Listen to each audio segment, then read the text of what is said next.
China had acted in a timely manner in that 3-week window when something could have been done, 95% of the cases of COVID would never have happened, and we would not now be in the grip of a global pandemic.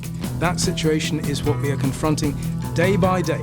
First of all, there was the control of the data, so that nobody else could say things about what was really going on and apportion blame in the way we've been talking about, because people simply were not confident about what we knew and did not know.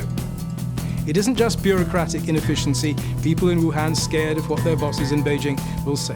This is a deliberate cover-up to maintain control, first and foremost, of what's happening inside China. We mustn't underestimate the importance of the Chinese government trying to control its own people and manage its own disasters, without, of course, the rest of the world knowing, but mostly because they're not sure of how Chinese people themselves will react. And the biggest concern at that time was what would happen if all this came out at the time of Chinese New Year. And of course, we now know that that was the worst miscalculation of all, to think you get away with allowing millions of people to travel around inside and out of China, and that would not inevitably result in what was an infection outbreak, becoming an epidemic, and then a pandemic. That was the massive error of judgment. But that error of judgment was made, I believe, in consciousness of the extent of the problem and the risks associated with it. An extraordinary state of affairs. When Chinese officials say something, that is what they are saying as the notional representatives of the Chinese people, and anybody who disagrees with that is therefore taking an anti-China position. And if you haven't got the strong enough evidence to prove it, there is this. The lie direct is an incredibly powerful political weapon used by totalitarian regimes, but the big lie is out there, and the people who are, one way or the other, captive by Chinese political and economic and other pressures have to toe the line, and if they don't support that kind of story, they're not members of the big China club. These kinds of stories continue, and they have been absolutely at the heart of Australia's response, Australia's efforts to establish the truth, which of course has been seen by the Chinese Communist Party as a direct attack on its authority and its nominal truthfulness.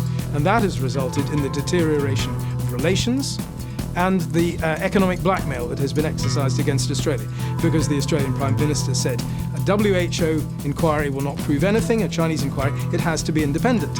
And that triggers a massive defensive aggressive response on the part of China. The same has happened to many other states who've taken a similar position. A great deal depends on the extent to which the Australian government feels able to separate what previously had been separated, the two boxes, one containing the political relationship and one containing the economic relationship.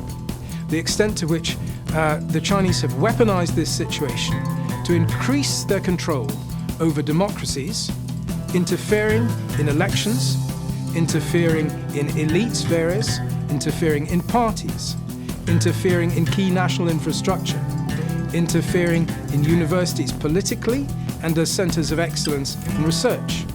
There is no way that a healthy relationship between Australia and China can continue where essentially those aspects of the integrity of your economy are still susceptible to the kinds of risks that the Chinese have imposed upon them in recent years. This is highly politicized, of course. It is a deliberate effort to take advantage of Western weakness at a time when democracies can be said, I'm afraid, reasonably, to have made not the best fist of all of this. It also shows how the West has failed to cooperate, whereas China has, over a massive area and with some of its partners, achieved what looks like a much more standardized approach, where you can move very rapidly and achieve very quick results in terms of test and trace. So that is undeniably a point. But this is not a medical campaign to say, listen, you must do as we do.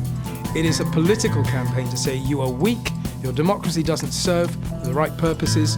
Look at America, utter horror and chaos. Look at the United Kingdom, look at some parts of Europe as well. How on earth can you say that your system is better than ours when it is clearly incapable of doing anything other than making things worse? This is a very powerful political weapon, and it's being used very aggressively.